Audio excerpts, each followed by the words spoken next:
dari intravaskular ke interstisial sehingga terjadi dehidrasi biasanya pada pasien-pasien dengan hiperglikemia. Biasanya weight loss-nya jelas sekali. Kenapa kira-kira weight loss? Nanti kita bahas ya. Kenapa kira-kira weight loss? Terus biasanya, pasien ini karena defisiensi insulin absolut, insulin itu sekali lagi perannya pada metabolisme karbohidrat, protein, dan lemak. Jadi kalau tadi insulin itu dia kerjanya untuk apa aja? Untuk karbohidrat, berarti kalau untuk anabolisme apa aja? Glikogenesis. Terus apa lagi? Glikolisis juga ya, karena dia membantu untuk menghasilkan ATP. Nah kalau dari insulin berarti terjadi, kalau di lemak berarti akan terjadi kalau di insulin dulu kan lipogenesis.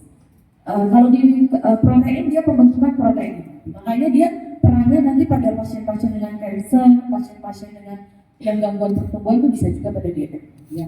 Nah terus kalau tidak ada insulin, maka yang terjadi adalah pada metabolisme glukosa terjadi gluconeogenesis. Glikogenolysis, betul. Jadi dia kalau nggak ada insulin, maka yang terjadi adalah semuanya lisis, gitu ya. Nah kalau di lemak akan terjadi lipolisis. Nah kalau dia terjadi lipolisis, kalau dia tidak ada insulin, lipolisis itu dia akan mengambil jalurnya ke arah ketogenesis, kebentuk badan ketok. Makanya pada defisiensi insulin absolut sering terjadi ketoasidosis. Nah ketoasidosis itu karena apa? Karena terbentuk badan ketok. Kalau dia masih ada insulin, biasanya badan ketoknya tidak terbentuk. Jadi bentuknya masih di lipolisis aja. Gluconeogenesisnya dari sel-sel lemak, jadi tidak terbentuk badan ketok.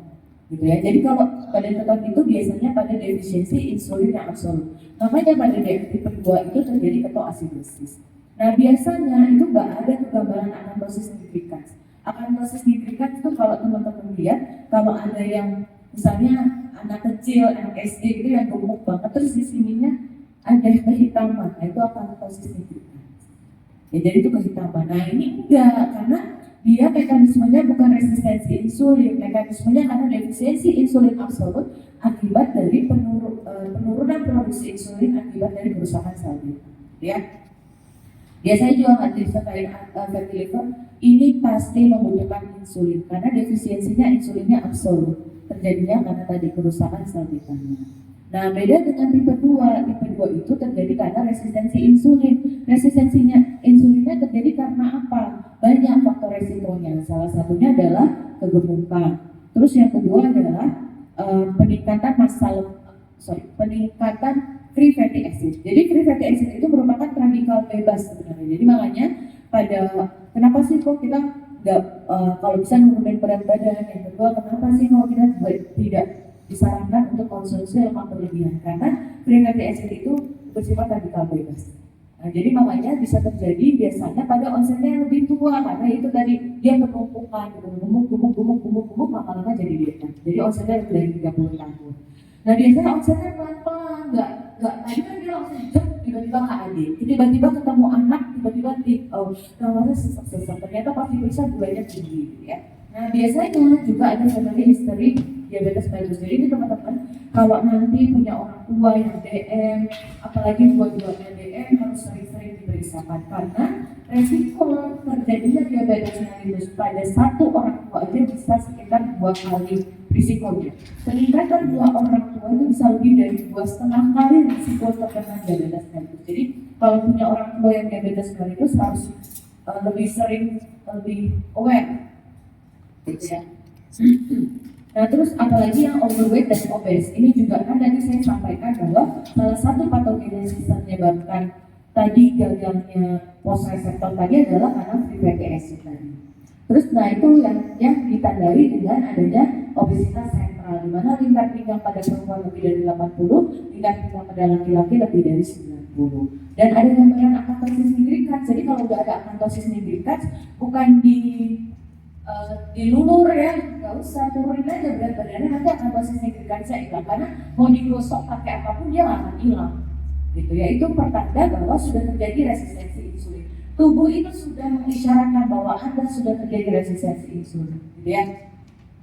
Nah biasanya karena tadi kan teman-teman juga ketahui bahwa karbohidrat yang atau glukosa yang dimakan itu dia nanti akan dibawa oleh vena porta ke hati, tujuan di hati dia bisa digunakan menjadi energi atau disimpan menjadi glikogen.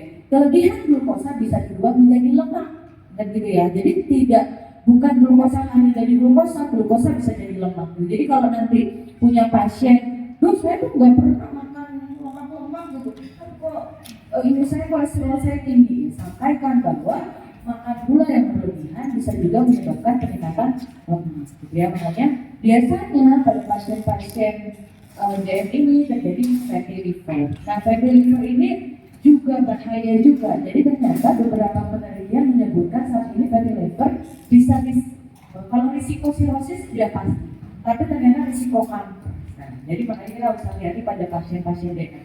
Karena risiko kanker pada DM juga cukup meningkat.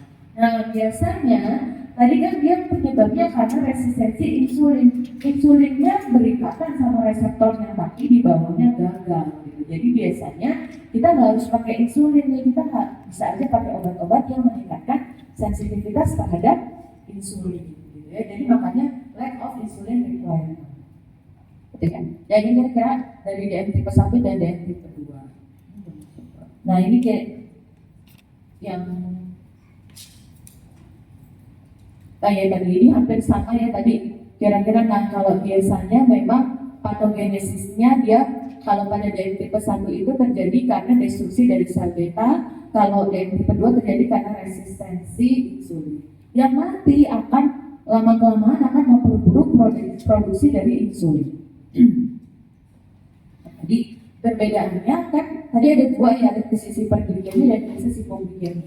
Krisis hiperglikemia yang terjadi pada DM tipe 1 itu adalah ketoasidosis, tapi kalau yang pada DM tipe 2 itu lebih ke hiperosmolar. Kenapa begitu tadi? Karena pada DM tipe 1 terjadi defisiensi insulin absorb.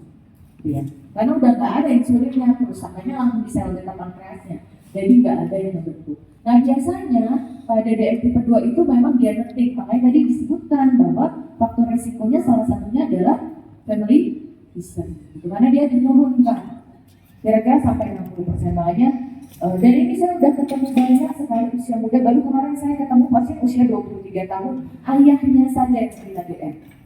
Dia datang-datangnya udah kayaknya kemarin sekarang tinggi di DM. Jadi datang ke saya, gula darahnya 300-an, buat tuh nggak sembuh. Baru saya mau periksain sekarang ini. Jadi ini kenapa sih pada DM itu kalau saya sebutkan komunikasi dari ujung kepala sampai ujung kaki gitu ya. Kita lanjut dulu ke nah ini, kalau ini saya ambil dari buku Perkeni. Sebenarnya sekarang ini dulu disebutnya Engrevius 11. Jadi ada 11 organ yang turut serta dalam terjadinya diabetes mellitus. Tapi sekarang sudah ada dirty dozen, ada 12. Saya lupa lagi yang 12-nya. Sebentar, saya sambil pikir dulu ya. Jadi pertama pasti gagal itu di sel beta pankreas kan. Terjadinya kenapa? Jadi bisa terjadi karena sebenarnya insulinnya ada, dibentuk terus, glukosa masuk, insulin keluar, glukosa masuk, insulin keluar gitu. Tapi lama-lama insulinnya banyak terus di dalam darah, tapi nggak dipakai, kepake tapi nggak bisa masukin glukosa darah. Jadi dikenalin tubuh terus, akhirnya lama-lama sel beta pankreasnya exhausted. Udah kecapean, bentuk insulinnya udah menjadi sedikit, gitu ya. Nah ternyata juga pada pasien-pasien dengan diabetes mellitus itu juga terjadi peningkatan sekresi glukagon. Karena apa? Karena ini silakan, nggak apa-apa, masuk aja. Nah ini memang kesalahannya bukan karena kalian kok, tapi saya mulai karena tadi ini bahasa kita banyak. Kalau saya mulai setengah 8, khawatir dua materi tidak terkejar, makanya saya majukan saja ya. Sel pankreas itu dia mengenali tubuh ini kekurangan energi, jadi dia membentuk lagi glukagon. Jadi glukagon yang terbentuk akibatnya apa? Makin hiperglikemi, karena glukagon itu merupakan hormon katabolisme. Jadi dia pecah-pecah, jadi makin tinggi lagi gulanya, jadi makin hiperglikemi lagi. Nah terus di situ ada peran sel lemak, otot dan hepat. Jadi sel lemak ini dia akan meningkatkan lipolisis. Tadi kenapa meningkatkan lipolisis? Karena insulinnya nggak bisa menyebabkan glukosa masuk ke dalam sel lemak kan? Akhirnya sel lemaknya menganggap bahwa dia kekurangan glukosa. Akhirnya terbentuklah gluconeogenesis karena tadi terbentuk glukagon juga, jadi bangkit tinggi lagi glukosanya. Otot pun begitu. Tadi karena dia nggak bisa diutilisasi glukosanya, karena apa? Karena insulinnya tidak bisa menyebabkan GLUT4 naik ke membran sel untuk memfasilitasi glukosa. Akhirnya glikogennya juga dipecah, glikogenolisis. Akhirnya apa? Akhirnya ototnya tidak bisa berfungsi dengan maksimal, makanya pasiennya biasanya fatigue terus hiperglikemia juga.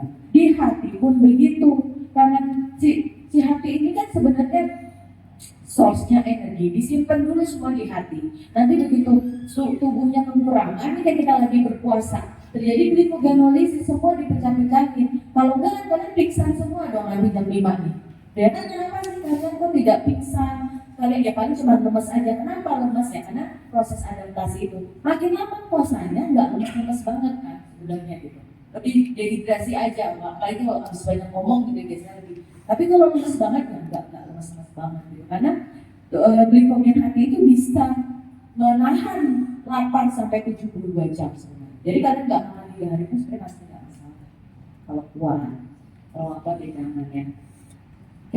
Nah itu jadi ternyata hati ini pun merasa bahwa tubuhnya ini tidak mendapatkan suplai energi. Akhirnya sama karena pengaruh glukagon juga terjadilah semua itu katabolisme, gluconeogenesis, glikogenolisis, lipolisis semua di hati juga terjadi. Jadi makanya nanti pada pasien DM bisa terjadi dislipidemia juga.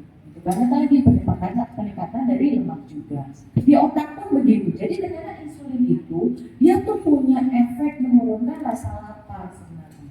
Nah, begitu dia terjadi disfungsi, akibatnya neurotransmitter yang terbentuk juga salah, malah dia jadi makan terus. Selain itu, polifagi itu terjadi karena apa? Karena tidak cukup energi, tubuhnya tidak merasa tidak cukup energi. Jadi akhirnya dia mau makan terus, tujuannya kan responsif terhadap kita nggak punya energi nih gitu ya. Terus di kolon juga terjadi abnormalitas. Dysbiosis usus ini menyebabkan keadaan nanti dia menjadi bertambahnya radikal bebas. Bertambahnya radikal bebas makin meningkatkan resiko resistensi insulin. Makanya sekarang ini banyak teori dysbiosis usus itu yang menyebabkan terjadinya penyakit macam-macam. Makanya sekarang banyak orang pernah dengar nggak konsumsi probiotik, prebiotik gitu, karena kita akan memperbaiki bakteri di usus supaya tidak terjadinya low grade inflammation akibat dari dysbiosis usus. Karena awalnya terjadinya diabetes mellitus itu adalah terjadi inflamasi kronis. Inflamasi kronisnya karena apa? Salah banyaknya adalah karena free fatty acid itu, dan salah satunya adalah dysbiosis. Gitu ya. Terus di nomor 8 usus halus sama juga. Terus biasanya terjadi peningkatan absorpsi glukosa. Nah teman-teman tadi kan ada SGLT ya, SGLT 1 itu ada di usus. Nah karena tidak ada tadi kan ada respon dari tubuh ini, lemes banget badannya, tidak bisa menggunakan energi. Akhirnya tubuh merespon menyerap glukosa menjadi lebih banyak, tambah hiperglikemia. Gitu ya.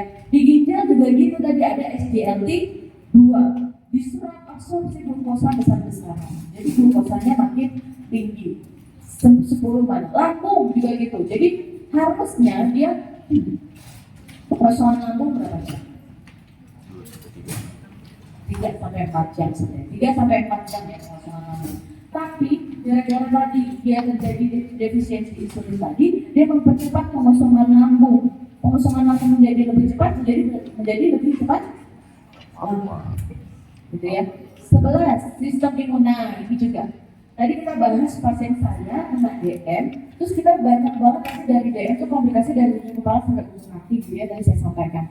Salah satunya adalah infeksi atau inflamasi. Infeksi yang paling sering terjadi adalah infeksi yang diperantai oleh limfosit T. Infeksi apa saja itu? TB, jamur, ya, virus. Nah, makanya kenapa pada pasien DM tuh banyak banget terjadi TB, karena di TB di dewasa itu biasanya TB reinfeksi. Jadi kalian ini pernah menghirup kuman TB. Kalau bahas lagi kemarin di blog CM berapa ya? TB itu 2 ya? Enggak, 2. Satu masalah itu kan. Dikit cuma 2 yang respirasi. 2 atau 3 ya, lupa deh. Nah, jadi dia tuh kan nanti setelah dia masuk, dia akan dorman di paru. Begitu dia daya tahan tubuhnya turun, nah dia masuk lagi ke pembuluh darah, tapi limfositenya. Nah, pada keadaan kenapa sih terjadi gangguan sistem imun? Jadi ternyata sama nih si sistem imunnya itu juga exhausted, kata-katanya begitu. Jadi kalau dari literatur kata-katanya exhausted, jadi dia udah nggak bisa lagi menolong. Jadi kalau ada kuman TB yang beredar, si kuman TB itu nggak langsung ditangkap sama limfositenya, tapi didiemin aja. Jadi makanya menjadi reinfeksi gitu. Sama jamur pun begitu. Makanya nanti banyak banget kalian ketemu pasien DM itu dia itu banyak banget, kurang.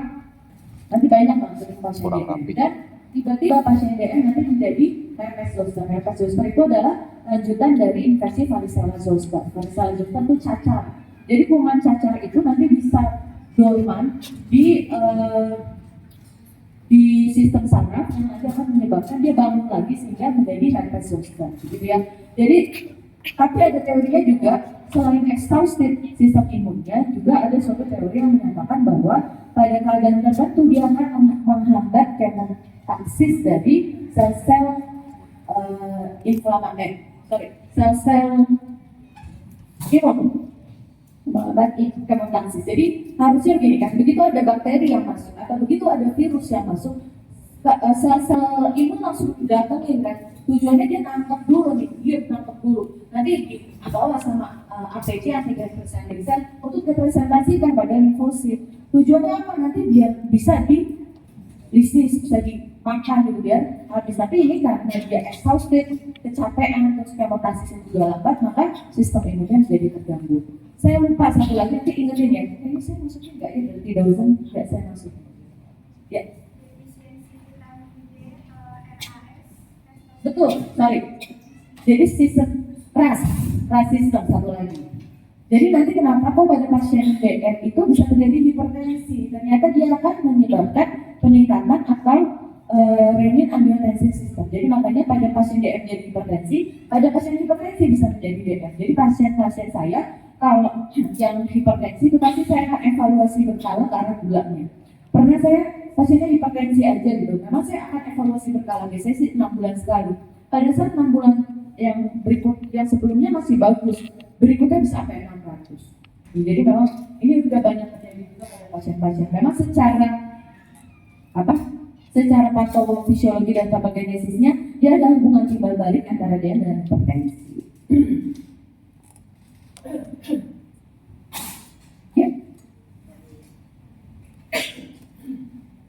Ya. Nah, patogenesisnya adalah salah satu, ini kan banyak ya, tipenya tadi yang saya jelasin tipe 1 dan tipe 2. Tapi sebenarnya spektrum DM itu banyak banget, teman-teman bisa lihat. Spektrum DM itu mulai dari DM tipe 1 tuh ada yang very early onset, 2 tahun udah muncul gitu. Jadi udah 6 tahun udah pakai insulin misalnya gitu, ada endotypes, ada yang adult onset, ada yang munculnya baru di 20-an, ada adult onset. Banyak juga pasien-pasien saya yang baru muncul dari tipe 1 di adult onset. Terus ada juga yang KPD. Nah, ini ada yang di tengah-tengah nih antara DM tipe 1 sama DM tipe 2. Jadi tadi kalau teman-teman lihat di situ dia penyebabnya apa sih? Bisa panas 2, ada autoimmune ya. Autoimmune itu pasti dia menyebabkan destruksi. Kan ingatlah bahwa ada terjadinya reaksi inflamasi, reaksi radang menyebabkan kehancuran. Kehancuran juga terjadi diganti sel fibrosis dengan fibrosis, akhirnya tidak terbentuk gitu ya.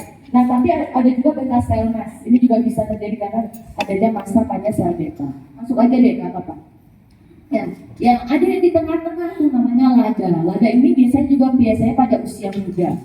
Di awal ketahuan itu masih bisa pakai obat, karena dia sebenarnya juga ada hubungan sama resistensi insulin. Tapi setengah-setengah ternyata dia ada autoimunnya juga. Jadi sel beta pankreasnya itu nggak langsung hancur, tapi dia pelan-pelan hancurnya. Jadi biasanya di awal kita masih bisa pakai obat, misalnya meningkatkan sensitivitas insulin pakai metformin masih bisa. Tapi begitu perjalanan penyakitnya dia udah nggak bisa lagi, harus pakai insulin karena tadi ada peran autoimun di situ, gitu ya. Jadi makanya kadang-kadang disebutnya type 1,5 gitu. Nah terus type 2 tadi juga bisa terjadi pada pediatrik, utamanya yang gemuk. Jadi ternyata kalau beberapa kita misalnya ada webinar gitu ya, DM membahas dari anak dan DM pada dewasa, pada DM pada anak itu juga bisa terjadi DM kedua karena gemuk banget. Terutama anaknya yang memang gemuk banget. Nah itu bisa terjadi DM kedua, yang terjadi pada pediatrik. Oke, nah mode ini beda lagi ya, ini terjadi karena insulin secretion defect karena monogenik. Biasanya kita lihat nanti ada di apa namanya di pemeriksaan tertentu itu bisa terjadi. Nah itu ini kira-kira terjadinya pasien-pasien pada DM diabetes mellitus, spektrum diabetes mellitus. Nah kriteria diagnosis DM itu apa nih, kita pakainya dewasa ya, saya nggak pakai anak-anak karena saya ngajarnya banyak di dewasa. Jadi kalau kita pakainya masih perkeni di 2021-2019 ya. Sebenarnya udah mau launching di 2025 kemarin, tapi kayaknya nggak launching. 2026 ini mungkin launching pakainya yang baru. Mungkin tidak yang tadi aggregate level itu di 2021. Nanti di 2026 ini mungkin ada tidak. Terus, nah jadi apa sih, bagaimana kita mendiagnosis diabetes mellitus? Jadi teman-teman kalau kemarin itu ada kasusnya kan ya. Nah, semua pasien DM kalian curiga DM, kalian periksain semua? Enggak, saya bilang. Kita lihat dulu kriteria diagnosisnya. Jadi kriteria diagnosis DM apa yang sudah kalian tahu dulu? Apanya? Gimana? Gejala klasik DM. Apa jadi? Betul, ditambah ada punya ide? Nah itu ya dari ditambah GDS lebih dari 200. GDS boleh, apa lagi? HbA1c apa lagi? Gula darah puasa. Jadi gini, nah makanya kriteria diagnosis DM itu kita lihat dari ada dua. Yang pertama adalah trias klasik DM. Tadi ada poliuri, polipagi, polidipsi ditambah penurunan berat badan tanpa diharapkan. Jadi gini, kalau memang turun berat badannya memang diharapkan itu tidak termasuk di dalam klasik DM ya. Jadi pasien saya tambah kurus dok. Jadi kalau pasien udah bilang saya sering kencing itu saya tambah kurus, curiga itu ada di dalam klasik DM. Tadi kenapa di dalam klasik DM itu terjadi? Saya jelasin ya. Kalau langsung ke komunikasi ya, sudah saya jelasin aja. Kenapa di dalam klasik DM itu terjadi? Kenapa polifagi tadi? Karena tadi tubuhnya tidak bisa menggunakan oksigen karena tadi insulin buat masukin blood 4 ada di mana aja? Otot, lemak, dan sel otot jantung, otot rangka. Bayangin kita bergerak nih, kita makan, kita pegang, kita semuanya pakai otot rangka. Jadi kalau otot rangka ini tidak mendapatkan suplai energi yang cukup, pasti dia merasa kurang, gitu ya. Jadi respon tubuhnya apa? Polifagi. Selain itu tadi apa tadi di otak? Penurunan disfungsi neurotransmitter. Jadi insulinnya kebanyakan tapi justru tidak punya efek untuk menurunkan nafsu makan, gitu ya. Terus yang kedua, polidipsi. Kenapa polidipsi? Polidipsi itu sering minum, sering haus. Kenapa?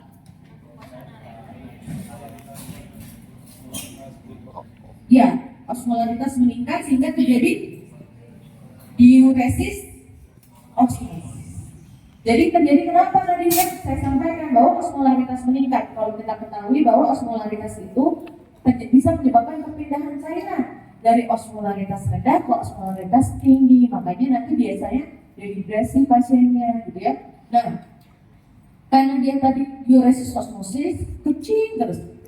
Sering kan dengan kata-kata pasien, saya jadi sering kencing terus dok. Nah itu terjadi karena diuresis osmosis. Karena diuresis osmosis tadi maka terjadi poliuri ya, polidipsi, jadi haus terus gitu. Karena untuk membalikan lagi volume intravaskular yang hilang akibat dari diuresis osmosis. Kenapa terjadi penurunan berat badan? Pecahan kata polisi. Iya betul, di polisi. Jadi terjadi gluconeogenesis. Semuanya dipecah-pecah, bukan cuma lemak doang, tapi otot juga dipecah-pecah. Makanya nanti kadang-kadang terjadi atrofi otot, ototnya jadi kecil-kecil. Jadi makanya nanti kalau teman-teman tahu kenapa ya kok pada pasien-pasien DM terjadi penurunan berat badan. Nah tadi ada gejala klasik DM ditambah satu saja pemeriksaan. Jadi kalau nanti teman-teman ada pasien lain, kemarin di kelas tutorial saya, emang kalau pasiennya nggak puasa terus nggak boleh dicek gula, harus gula darah puasa, gula darah itu harus 2 jam setelah makan, enggak ya. Jadi kalau memang pasiennya datang pada saat itu mengeluhkan, kalian harus periksanya apa? Suatu aja, kan bisa. Jadi ada gejala klasik DM ditambah satu pemeriksaan, gula darah puasa atau gula darah suatu atau 2 jam setelah makan atau HbA1c. HbA1c harus puasa kan? Enggak. Ya jadi nggak harus puasa. HbA1c itu apa? Iya. Glycated hemoglobin. Jadi itu adalah gula yang berikatan di dalam hemoglobin. Makanya kita bisa melihat kalau HbA1c itu untuk melihat apa? Kepatuhan terapi. Jadi kalau kita lihat nih, kok HbA1c tinggi-tinggi terus. Padahal setiap kontrol ke saya gula darahnya bagus, berarti sepanjang harinya dia ada cheating day. Kita kasih tahu ibu, ini kebanyakan menilnya. Jadi pas jadi pasien itu pintar-pintar ya. Jadi pas dicek, oh dia kalau pas mau dicek itu akan puasa, pintar, gitu, bagus banget gulanya bu. Tapi pas diperiksa HbA1c kan 9, itu sering. Jadi kita sampaikan, sini nak, apa masuk aja, nggak apa-apa dia masuk. Jadi terjadi itu tadi kriteria diagnosisnya. Kalau nggak ada gejala klasik DM, minimal 2 pemeriksaan. Ya, misalnya pasiennya datang nih, saya mau medical check up aja dok. Kalian periksaannya apa? Berarti sebagai dokter, nggak puasa dong saya. Gula darah suatu dan HbA1c aja. Bisa kelihatan tuh gula darah 3 bulan kemarin berapa. Karena HbA1c itu bisa dikonversi menjadi kira-kira gula darahnya berapa. Jadi kata teman-teman, kalau nanti punya pasien, dia mau medical check up aja dong, itu bapak saya gula, saya boleh tahu nggak saya punya sakit gula enggak? Ya udah periksakan saja gula darah suatu sama HbA1c kalau pasiennya nggak puasa. Tapi kalau pasiennya puasa, ya gula darah puasa juga nggak apa-apa. Gitu ya. Nah, berapa sih kriterianya kita pakai? Nah, kalau gula darah suatu lebih dari 200, gula darah puasa lebih dari sama dengan 126, HbA1c lebih dari 6,5, 2 jam setelah makan lebih dari 200, atau OGTT-nya lebih dari 200. Itu ya. Jadi gejala klasik DM ditambah 1 pemeriksaan. Kalau tidak gejala klasik DM, minimal 2 pemeriksaan laboratorium. Nah, resikonya tadi sebenarnya sudah saya sampaikan, ini ada family history, overweight dan obes. Tadi kenapa terjadi itu tadi sudah dijelaskan juga ya, karena penumpukan free fatty acid yang menyebabkan radikal bebas, low inflammation. Ras tertentu juga ternyata berhubungan. Terus pernah disampaikan dia prediabetes, Jadi saya pernah punya pasien, baru saya diagnosis prediabetes 2 bulan berikutnya udah jadi diabetes. Tapi saya pernah punya pasien prediabetes nggak jadi diabetes itu pernah. Jadi memang kita harus agak cerewet dan compliance pasiennya harus kita edukasi benar-benar. Dia udah disampaikan, Bu, ini namanya prediabetes, sudah laku kuning. Ibu meleset dikit bisa jadi diabetes. Kita sampaikan begitu. Biasanya takut ke pasien kadang-kadang, tapi ada juga yang nggak takut. Itu urusan saya sama Allah ya. Tapi itu banyak, nanti kalian akan ketemu juga, jadi saya nggak takut. Nah ternyata tadi ya, hipertensi juga begitu. Jadi tadi hipertensi bisa jadi DM bisa jadi ada distribusi ini. Nah ini juga ternyata penurunan HDL kurang dari 35, masuk aja, nah masuk nggak apa-apa, masuk aja. Masuk aja langsung ke sini, nggak apa-apa, masuk aja. Jadi penurunan HDL, jadi HDL itu kan apa namanya? HDL itu apa sih? High density lipoprotein. High density disebut high karena lipoproteinnya yang banyak.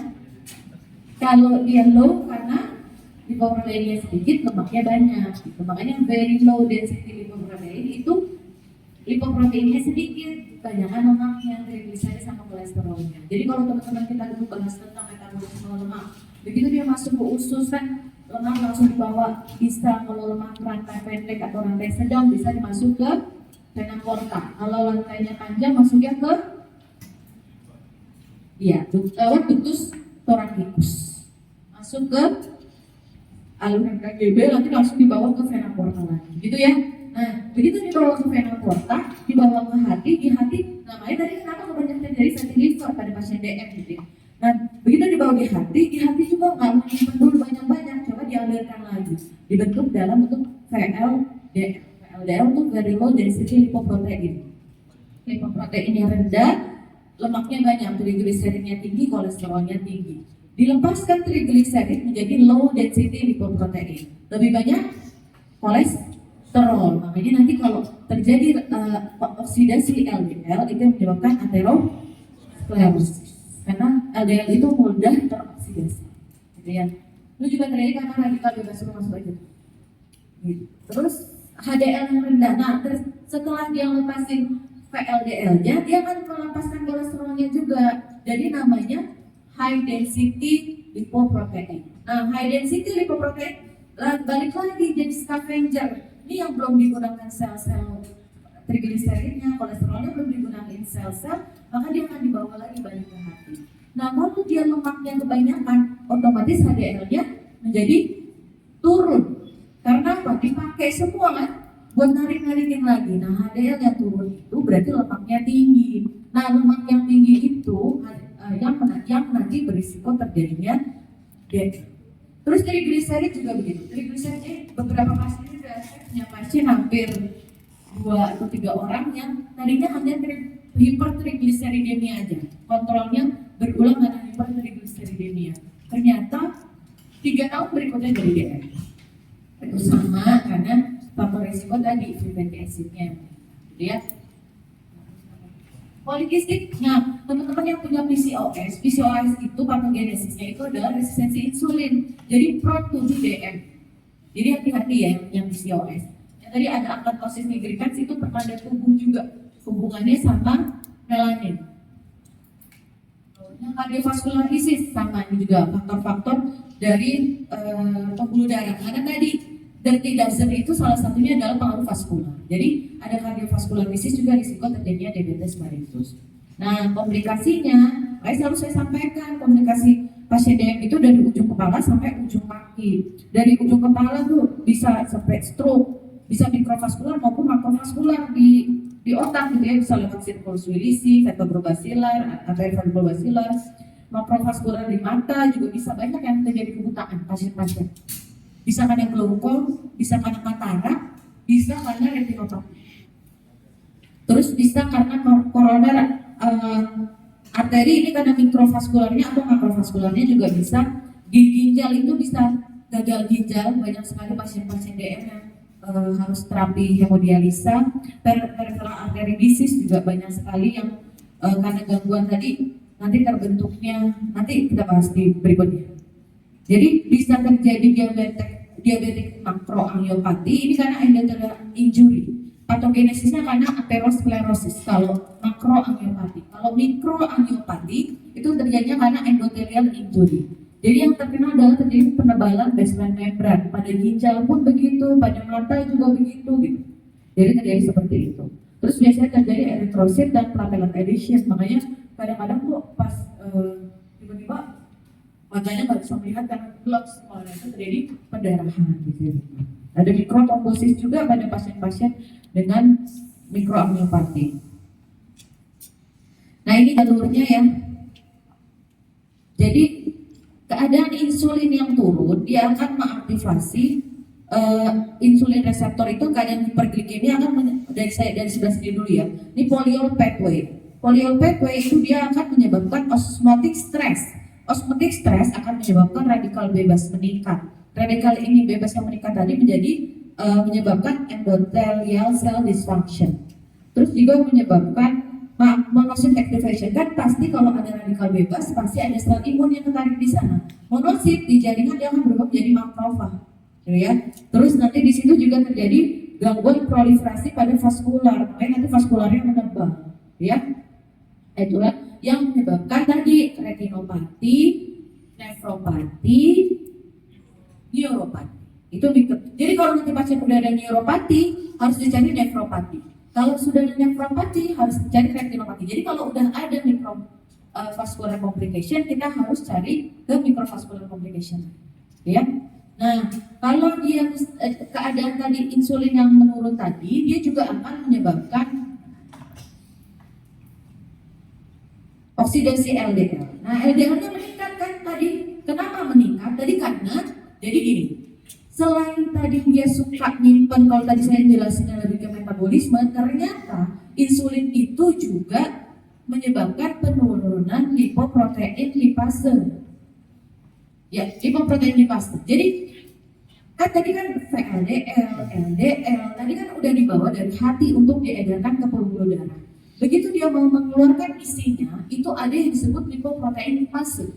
Tujuannya adalah biar dia bisa lepas dari si VLDL dan LDL-nya. Nah, insulin itu dia tidak ada insulin atau penurunan produksi insulin atau penurunan sensitivitas insulin akan menyebabkan penurunan lipoprotein lipase. Akhirnya apa? LDL-nya menjadi lebih tinggi, VLDL-nya menjadi lebih tinggi. Akhirnya apa?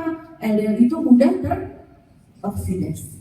Oksidasinya itu yang menyebabkan nanti pembentukan dari H product. H productnya meningkat kan? Akhirnya menjadi terjadinya vaskular, ini harusnya enggak, aterosklerosis kenapa ini? Ini lebih ke yang, tapi ini yang kanan itu lebih ke H product yang meningkat itu karena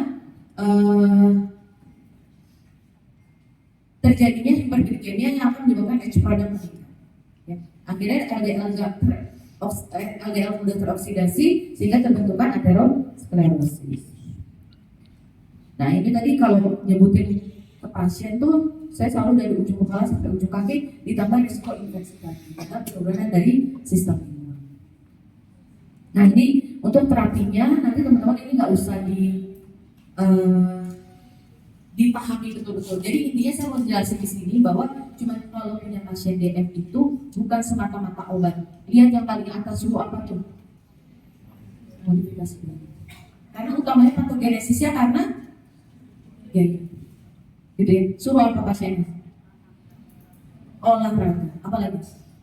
Pola makan ya. Bukan tidak makan. Nah, kesalahan orang Indonesia adalah tidak makan, mikirnya. Tidak makannya orang Indonesia itu tidak makan apa? Nasi. Jadi dia mengganti dengan apa nanti? Kue. Ya karbohidratnya lebih tinggi. Tapi ini kenyataan, aduh saya tuh kalau setiap punya pasien baru tuh sampai rusak mulut. Karena harus diedukasi. Ini suami saya nggak mau makan, nggak mau makan. Oke, ibu, bapak pagi makan apa? Makan lontong lah, bukan makan. Jadi definisinya orang Indonesia tidak makan adalah tidak makan nasi. Jadi selalu dijelaskan ke pasien bahwa yang definisi makan itu karbohidrat itu bu, pak, itu tidak harus. Dan nah satu lagi, orang Indonesia itu berpikir sakit gula itu tidak boleh makan manis. Mikirnya gitu, saya udah gak makan manis-manis dok. Ya ibu makannya apa? Pagi gimana? Jadi detail lagi, masih suka makan keripik enggak? Makan kerupuk enggak? Makan rengginang enggak? Itu harus kita harus detail Pak. Jadi kalau saya tuh udah punya template, bu, gak boleh makan keripik, kerupuk, otak rengginang, gak tersuruh juga. Ancam saya bilang. Biskuit wafer gak boleh. Bolu gak boleh. Nah, itu apalagi bulan puasa, banyak banget yang aduh. Jadi itu karena terdefinisinya. Nih, mereka tuh lucu deh, mereka nggak mau makan tapi makan malkis. Bu, itu kan biskuit itu dibuat dari apa saya tanya? Tepung, karbohidrat bukan? Iya, berarti gula bukan? Iya, jadi memang kita harus edukasinya banyak. Jadi utamanya di sini saya mau menjelaskan bahwa teman-teman nanti kalau punya pasien DM itu bukan cuma perkara obat, tapi modifikasi gaya hidup. Yang harus diedukasi itu benar-benar bukan cuma pasiennya, keluarga pasiennya juga. Karena ini seringkali di keluarga pasiennya itu kayak nggak tahu ya, saya kayak anaknya mau menjebak atau gimana gitu ya. Ini anak saya habis buat martabak, tuh kan sayang kalau nggak dimakan. Ibu, anaknya besok bawa ya, biar saya kasih tahu ya. Coba ya nanti kita kasih tahu lagi. Jadi edukasi itu setiap dia kontrol, saya edukasi ulang lagi. Karena itu kadang-kadang karena pasiennya udah lansia, anaknya datang bawa makanan dimakan. Nah, termasuk tadi ya, gula dari buah juga harus dibatasi. Jadi makanya saya selalu sampaikan juga ke pasien-pasien saya, Bu, gula buah itu tinggi. Jadi juga per definisinya mereka adalah kalau mereka tidak makan nasi boleh diganti buah. Jadi kalau saya selalu menyebutkan, ibu kalau nggak mau makan nasi, ibu bisa jadi ganti kentang, talas, singkong, ubi, jagung. Tapi jangan ganti jadi buah. Karena buah itu gulanya tinggi. Apalagi fruktosa itu beberapa sel tidak harus melewati difusi terfasilitasi, bisa langsung masuk saja.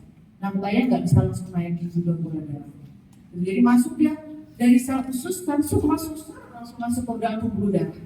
Gitu. Kalau di usus glukosa masih lewat difusi terfasilitasi, tapi kalau di fruktosa nggak langsung aja masuk. Nah, tadi utamanya adalah terapi nutrisi. Jadi selalu ada 3J, tepat jenis, tepat jadwal, tepat jumlah. Jenisnya apa? Tadi saya kasih tahu Bu, nih ada 3J jenisnya, sudah saya kasih tahu. Jadwalnya, Ibu. Nah, kalau kita lihat berat badannya pasien, kalau berat badannya dia besar, kebutuhan kalorinya besar. Kalau biasanya saya cuma ya nggak terlalu benar-benar strict ya. Nanti kalian mungkin ada penghitungan skills lab menghitung kebutuhan kalori pada pasien DM. Tapi biasanya saya ngambil besarnya aja rata-rata. Kalau ini kan kita punya data berat badan, kalau pada perempuan kali 25, pada laki-laki dikali 30. Jadi kalau pasiennya berat badan 80, itu dia masih punya 30 berarti 2400. 2400 itu dia bisa 3 kali makan besar, 3 kali snack gitu. Nah, kalau perempuan dia beratnya 50 atau 60, dia cuma 1500. Berarti 1500 itu dibagi 3 kali makan besar, 2 kali snack.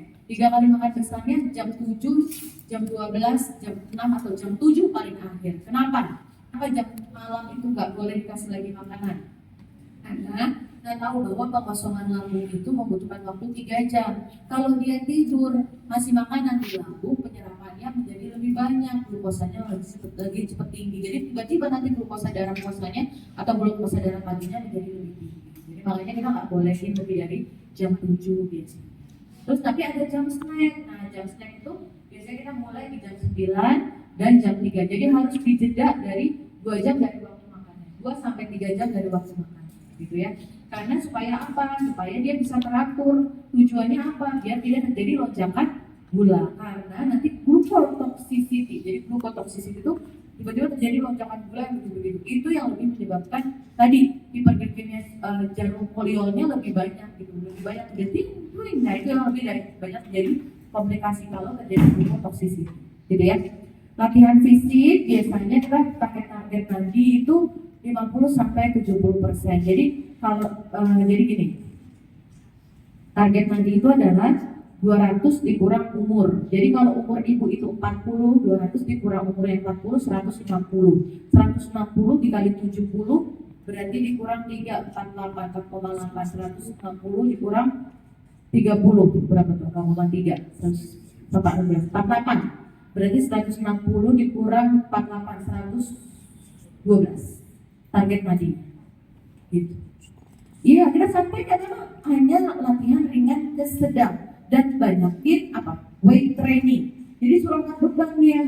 Kan nggak pakai susah. Ibu beli botol aqua 1,5 liter isi air atau pasir. Nggak suruh harus beli double. Ya, jadi bisa dilatihan. Jadi proporsinya bagaimana? Proporsinya adalah 3 kali jadi dia harus 150 menit. Biasanya saya bagi menjadi 3 kali ibu weight training, 2 kali ibu kardio. Kardio itu bisa jalan, renang, sepeda gitu. Nanti dilihat lagi porsi berat badannya. Kalau dia gemuk, jangan berjalan. Karena nanti jadi korban adalah dengkulnya. Jadi makanya biasanya kita akan saranin olahraga gemuk, kita saranin ibu bagusnya olahraga begini. Saya nggak bisa renang, ibu bukan saya suruh berenang, jalan di air. Itu ya karena ternyata jalan di air itu lebih banyak manfaatnya gitu dibanding dia kalau harus renang. Kalau suruh bayar les lagi kan lebih capek. Nah ini targetnya kita. Jadi IMP-nya harus segini, tekanan darah sistoliknya harus segini, diastoliknya harus segini, HbA1c-nya kurang dari 7. Jadi ini sesuai dengan per ini. Tapi, nah harus dilihat situ atau individual. Nah maksudnya individual itu apa sih? Kalau pasiennya udah kakek-kakek 70 tahun pernah stroke, yang nemenin di rumah nggak ada, ini banyak sekali pasien nemenin di rumah nggak ada, tinggal sendirian, kita jangan terlalu strict terhadap tekanan HbA1c-nya. Jadi dia langsung bisa bilang ini kita bisa targetin HbA1c-nya 8 sampai 8,5 saja tidak apa-apa. Karena bahayanya apa? Bahayanya jadinya hipoglikemi pada pasien-pasien ini. Hipoglikemi itu ternyata bisa menyebabkan, kalau teman-teman ingat bahwa kalau terjadi hipoglikemi, hormon kontrainsulin yang akan meningkat. Salah satu hormon kontrainsulin adalah hormon-hormon adrenergik. Adrenergik meningkatnya risiko kardiovaskular disease akan meningkat. Jadi makanya kita nggak saranin pasien-pasien hipoglikemi. Jadi akan saranin dia, nggak apa-apa Pak, segitu aja cukup. Nah itu gula darah puasa, kolesterolnya segitu, nanti bisa dibaca sendiri. Sekarang kita masuk ke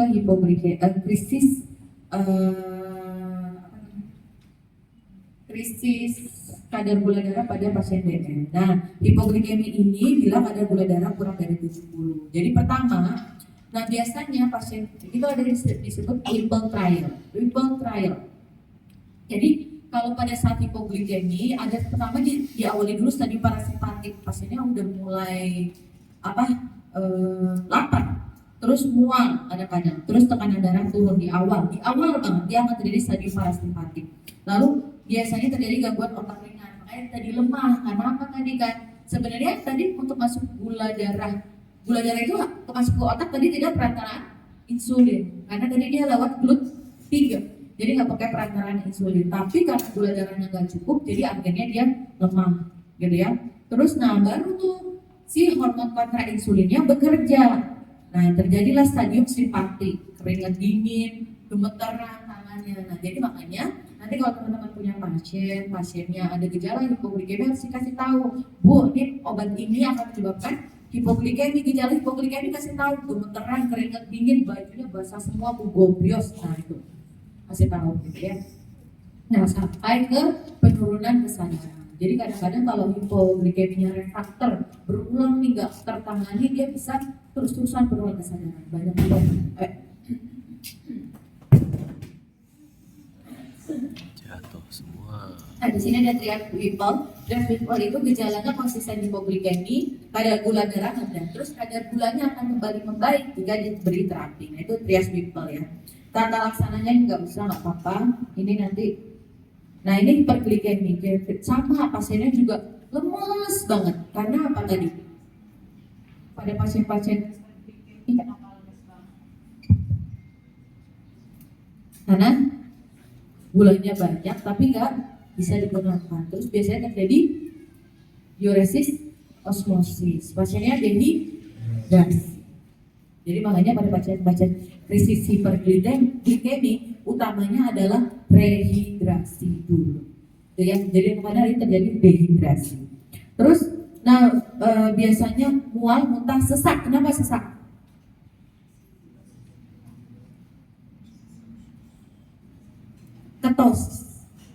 Ketosis akan menyebabkan asidosis. Asidosis akan menyebabkan respiratory rate meningkat karena sebagai kompensasi untuk menghilangkan asam. Ya kan? Asam akan berikatan dengan HCO3. HCO3 akan nanti terbentuk H2CO3. H2CO3 akan melepaskan CO2 plus H2. Sehingga nanti CO2 yang dilepas harus dia menjadi stabil. Ya.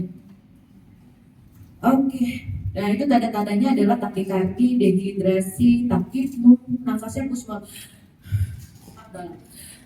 Kusma itu cepat dan dalam. Ada distress nafas bau keton, ini nggak usah dicium-cium juga ya, kadang-kadang cium kadang pada pasiennya. Nah karena ada ketoasidosis itu biasanya kriteria diagnosisnya ada gula darah lebih dari 250, jadi ada diabetesnya, gula darah lebih dari 250, asidosisnya yaitu asidosis metabolik yang ditandai HCO3-nya kurang dari 17. Jadi yang patokannya dari pH ya untuk KAD. Jadi kita lihat hanya HCO3-nya. HCO3-nya kurang dari 17 dan ada keton. Ketonnya bisa dilihat dari ketonemia atau ketonuria. Jadi karena terbentuk badan keton tadi.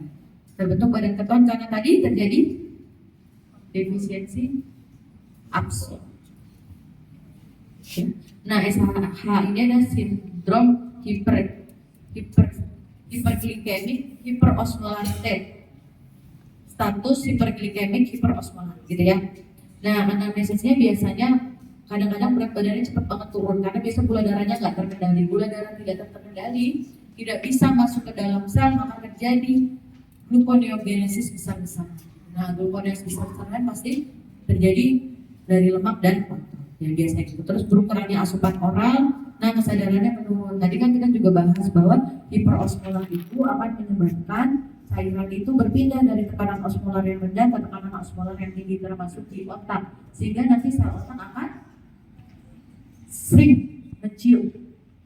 Nah, jadi makanya nanti kalau KAD itu dia tata laksananya harus sampai ketonnya negatif, atau nah kalau pada HHS ini kita tata laksananya sampai kesadarannya kembali. Berarti tandanya adalah sel otaknya udah balik lagi, nggak shrink lagi, jadi udah mulai balik lagi ke normal, gitu ya. Nah, pemeriksaan pinter dari diagnosanya biasanya gula darahnya lebih dari 600 dengan osmolaritasnya lebih dari 320. Osmolaritas nanti kalian hitung sendiri dari kadar ureum, glukosa darah, dan kadar natrium. Oke. Nih, kenapa tadi? Masih ada 1 jam. Makanya tadi saya kenapa mulai jam? Kenapa begitu? Sering lapar, sering haus, sering kencing. Ya. Gangguan DM sering lapar karena terjadi lipolisis. Jadi kemudian glukosanya tidak bisa digunakan untuk metabolisme menghasilkan ATP. Kemudian sering kencing karena glukosa yang dikeluarkan melalui urin itu menarik air, jadi akan semakin banyak air yang dikeluarkan, kemudian jadinya dehidrasi. Jadi sebenarnya bukan lipolisis ya. Jadi dia karena glukosanya tidak bisa digunakan sebagai sumber energi. Kenapa tidak bisa digunakan sebagai sumber energi? Karena tidak defisiensi insulin yang menyebabkan ya glukosa tidak bisa terekspresi ke membran sel, sehingga tidak bisa membantu difusi terfasilitasi dari glukosa, gitu ya. Jadi kalau lebih tepatnya seperti itu. Tadi bukan glukosanya ini ya. Jadi hati enggak sebenarnya. Satu lagi ada sel otot jantung. Jadi salah tiganya itu ya. Jadi nanti makanya kenapa kok orang-orang DM tuh lemes banget. Nah, kebayang nggak otot itu memerlukan glukos transporter 4 yang akan memasukkan glukosa. Glukosanya digunakan untuk apa? Teman-teman mungkin ingat. Betul, tapi apa utamanya? Glukosa digunakan untuk apa? Menghasilkan ATP, betul. Akan berbeda tidak antara glukosa yang dihasilkan dengan cara anaerob dengan aerob? Akan berbeda, ya. Jadi kita nanti akan bicara tentang ini. Ini kalau teman-teman lihat gitu ya, bahwa kalau kita makan karbohidrat, apa yang terjadi kalau kita makan karbohidrat? Glukosa darah akan naik dulu di awal, atau glukosa darah akan naik di usus, sehingga akan menyebabkan glukosa transporter 2 di mana? Pankreas. Jadi di glukosa 2 itu ada di pankreas, tidak perlu pakai insulin. Nah, makanya dan oh ini glukosa naik, berarti yang dikeluarkan yang mana? Insulin atau glukagon? Insulin. Gitu. Jadi dia akan menurunkan produksi glukagon, meningkatkan produksi insulin. Gitu ya. Tujuannya apa sih? Nanti insulin dilepaskan ke dalam pembuluh darah, kan beda ya. Kalau kita ngomongin tentang endokrin, parakrin, gitu ya. Kalau parakrin apa parakrin? Dari sel ke selnya, para. Kalau endokrin, sel ke pembuluh darah. Kalau eksokrin, sel ke dibuka ke sel yang akan menggunakannya. Misalnya gitu ya, enzim gitu ya. Enzim itu misalnya contoh, biasanya pankreas dipakai di mana? Di usus. Jadi dia cuma dikeluarin aja tapi nggak masuk pembuluh darah. Kalau endokrin masuk ke pembuluh darah, nah, makanya salah satunya adalah hormon insulin. Nah begitu karbohidratnya ada tinggi, nah terus dimasukin kan ke pembuluh darah. Nah tujuannya kita si insulin ini merupakan hormon anabolisme supaya menyimpan dan menggunakan sebagai energi. Ya, hormon anabolisme, bukan hormon katabolisme. Jadi ini supaya menyimpan, supaya membangun, supaya digunakan gitu ya. Jadi, nah begitu glukosa tinggi, si GLUT4 dia akan insulin ini akan berikatan dengan reseptornya. Reseptornya ada di sel otot, sel lemak, dan sel otot jantung, sel jantung biasanya. Nah, si gula yang tadi sudah dimakan itu akan digunakan sebagai sumber energi, ataupun nanti akan disimpan dalam bentuk glikogen pada suatu waktu akan digunakan. Nah, si GLUT4 itu tadinya dia ada di dalam sel, di dalam sitosol. Begitu dia insulin berikatan dengan reseptornya, terjadi reaksi kimia fosfatidinosintrollinase menjadi aktif sehingga nanti GLUT4 naik ke atas supaya GLUT4 ini akan menyebabkan glukosa terinfusi fasilitasi untuk masuk ke dalam akhirnya akan digunakan. Begitu ya.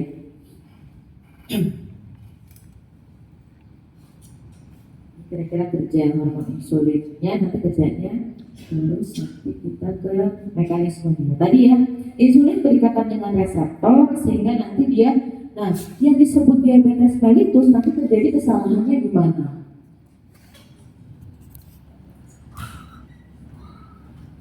Dia dua, betul, di dua.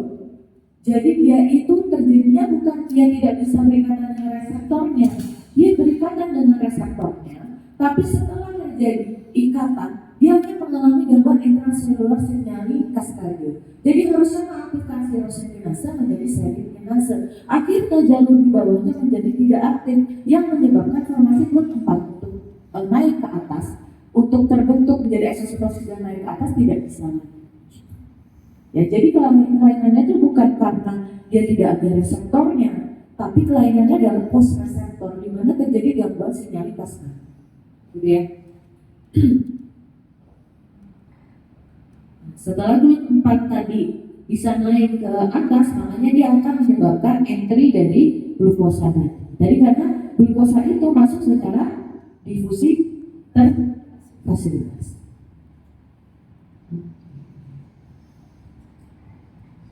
Nah ini beberapa glukos transporter sebenarnya. Jadi kalau di sini saya tulisnya cuma 4, tapi sebenarnya ada 12. Yang dikenal banyak ada 5 sebenarnya.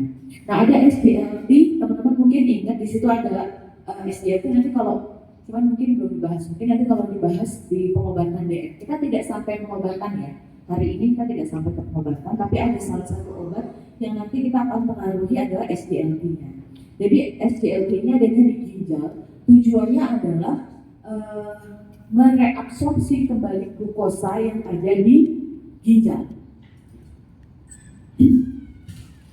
Jadi tadi responsible for the absorption dan absorption di renal tubulus dan of glucose. Jadi SGLT itu ada 1 dan 2. SGLT itu 1 di usus, SGLT itu 2 ada di ginjal. Jadi makanya nanti ada obat namanya SGLT itu inhibitor. Karena tujuannya adalah dia menghambat absorpsi glukosa di ginjal.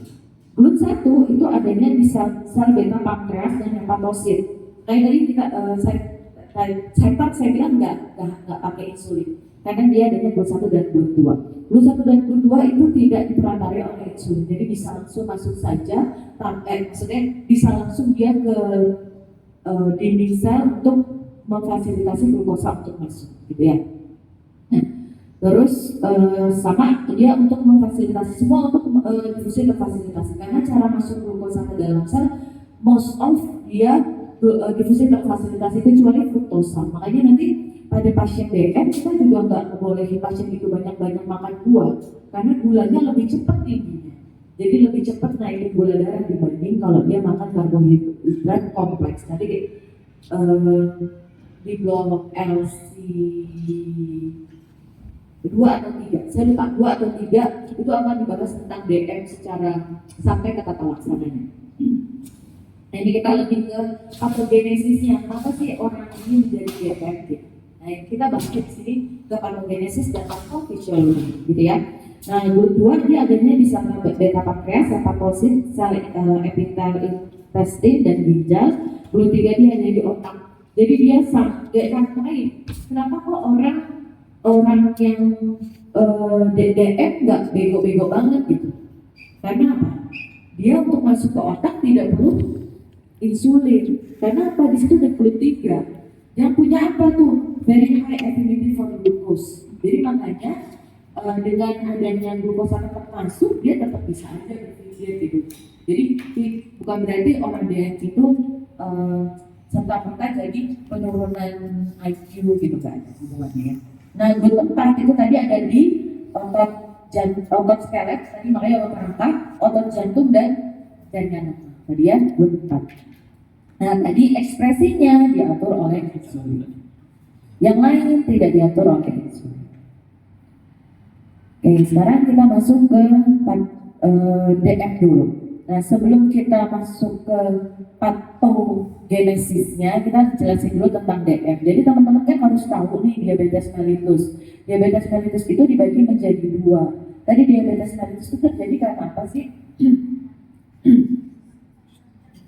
Kegagalan hormon insulin ya. Pokoknya bisa dia karena resistensi atau produksinya yang sudah menurun. Jadi kegagalannya bisa 2, yaitu bisa karena resistensi tadi, tapi kegagalannya sebenarnya bukan resistensi yang nggak nempel di reseptor, tapi post reseptornya tadi yang di jalur kedua, jadi ya kalau teman-teman ingat. Nah, setelah terjadi kegagalan tersebut itu bisa dibagi menjadi 2. Yang umum kita bagi menjadi DM tipe 1 dan DM tipe 2. Apa perbedaannya? DM tipe 1 itu dia terjadi karena defisiensi insulin yang absolut, nggak punya insulin sama sekali. Kenapa begitu? Karena kerusakannya pada sel beta pankreas. Jadi bisa karena apa? Bisa karena autoimun biasanya. Nah biasanya onsetnya kurang dari 30 tahun, paling sering onsetnya kurang dari 30 tahun. Rapid onset biasanya ada tanda-tanda yang jelas poliuri, polidipsi, polifaginya jelas karena osmotiknya. Bayangkan pada hiperglikemi itu kan osmolaritas meningkat, sehingga cairan itu akan berpindah dari diatur oleh hipotalamus dan hipofisis. Hipotalamus akan melepaskan TRH, thyroid releasing hormone, yang TRH akan menyebabkan rangsangan pada hipofisis untuk membentuk TSH, thyroid stimulating hormone. Thyroid stimulating hormone dilepaskan, dia akan menyebabkan sel-sel folikel tiroid melepaskan T3 dan T4. Terbentuknya dari apa? Jadi kalau kita teman-teman tahu, kan hormon itu ada hormon amino, hormon peptida, sama hormon steroid. Nah, ini adalah hormon peptida. Kenapa? Karena dia terbentuk dari tirosin. Jadi nanti, makanya kenapa kok pada orang gangguan tiroid gangguan iodium itu dia bisa menyebabkan gangguan pada kelenjar gondok gitu, karena tadi kalau singkatannya T3 itu adalah triiodothyronine. Jadi nanti ada gabungan antara iodium dengan peptida asam amino dari tironin. Itu makanya nanti triiodothyronine itu gabungan, triiodothyronine itu gabungan dari diiodo sama monoiodo. Nah nanti kalau tetraiodothyronine itu atau tirosin, kadang-kadang disebutnya tirosin karena sebenarnya asam aminonya adalah asam amino tirosin. Gitu. Terus nanti T4 itu merupakan gabungan dari diiodo ditambah diiodo. Bergabung dari folikel sel tiroid, nanti dia akan melepaskan hormon T4 dan T3. Bayangkan hormon T4 atau T3 yang dilepaskan. T4. Banyak hormon T4 yang dilepaskan. Tapi yang aktif adalah hormon T3. Nah, nanti gimana caranya dia kok yang dilepaskan T4 yang aktif T3 gak guna dong. Nanti dirubah jadi T3 atau dikonversi dari T4 menjadi T3 dengan melepaskan satu iodium. Gitu ya, nanti makanya ada obat-obatan dari situ. Nah, Kalau tadi kita nyebutnya metabolisme, ini berhubungan sama metabolisme. Makanya kenapa kok pada pasien-pasien tiroid dan pasien-pasien DM itu seringkali terjadi fatigue atau lemas karena tadi hubungannya sama metabolisme. Kalau insulin hubungannya sama metabolisme karbohidrat, protein dan lemak, kalau ini dia akan berhubungan dengan basal metabolic rate. Jadi tubuh kita itu punya standar yang akan mengatur bagaimana metabolisme tubuh basal kita. Jadi gini, kita puasa, tapi kan kita nggak tiba-tiba kayak beruang kan hibernasi. Karena kita punya basal metabolic rate. Jadi walaupun tanpa adanya makanan, walaupun tanpa adanya minuman, kita masih bisa berfungsi, masih bisa function, gitu ya. Nah itu karena ada basal metabolic rate. Nah salah satunya diatur oleh hormon tiroid. Nah, kalau terjadi gangguan, maka disebut bisa terjadi feedback, baik feedback negatif maupun feedback positif. Ya, makanya nanti kalau kemarin di kasus, kenapa kok hipertiroid TSH-nya menjadi rendah? Berarti karena feedback negatif.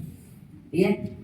Nah ini, karena dia berperan terhadap metabolisme, dia juga berperan nggak terhadap metabolisme karbohidrat, protein, dan lemak? Iya. Nah, makanya dia disebutnya adalah hormon kontra insulin.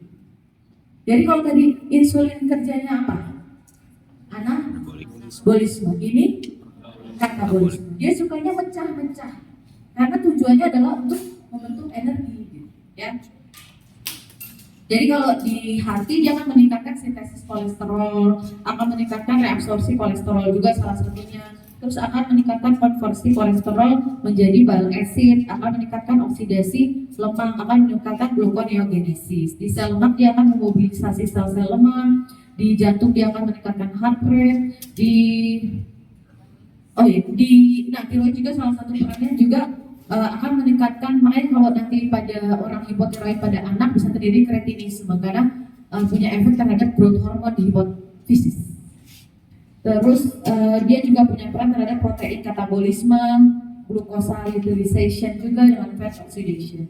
Nah tadi juga dia salah satu perannya pada resorpsi tulang dan maturasi dari tulang.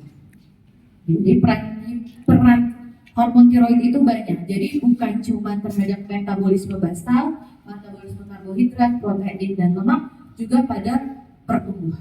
Ya. Nah, hipertiroid ini definisinya adalah fungsi hormon tiroid yang berlebihan. Fungsi hormon tiroid yang berlebihan. Bedanya dengan tirotoksikosis adalah kalau tirotoksikosis itu adalah manifestasi dari kelebihan hormon tiroid di sirkulasi. Contohnya ini. Jadi kalau tirotoksikosis, hormon tiroidnya sudah pasti meningkat? Enggak. Betul. Coba baca lagi. Tirotoksikosis apa berarti? Manifestasi klinisnya saja, ya, seperti kelebihan hormon tiroid. Tapi kalau hipertiroid sudah pasti hormonnya meningkat. Contohnya apa? Pada orang hamil anggur atau mola hidantidosa itu, dia itu akan peningkatan beta HCG. Beta HCG itu nanti akan menduduki reseptor tiroid, sehingga dia berperan sebagai hormon tiroid. Hormon tiroidnya naik nggak? Enggak. Yang naik tadi apa? Beta HCG-nya. Gitu. Nah itu yang disebut tirotoksikosis. Ya, jadi tirotoksikosis tidak selalu disertai dengan hipertiroid, tapi hipertiroid pasti disertai dengan tirotoksikosis, gitu ya. Paham dulu sampai sini ya. Ada dua entitas berbeda. Karena tadi tirotoksikosis belum tentu karena hipertiroid. Gitu ya. Sudah. Nah ini tadi kira-kira penyebabnya. Jadi kenapa sih kalian harus tahu penyebab ini gitu ya? Karena kalau mau tahu patogenesisnya, kalian harus tahu etiologinya sebelum tahu patofisiologinya. Jadi awalnya kalian harus tahu dulu patogenesisnya, baru tahu kenapa gejala itu muncul. Jadi penyebabnya itu kira-kira ada grave. Grave itu terjadi karena apa? Autoimun. Kenapa autoimunnya? Menyebabkan apa sih autoimun itu? Hah? Apa? Kira-kira? TSD. Apa itu TSD? Apa itu thyroid stimulating immunoglobulin.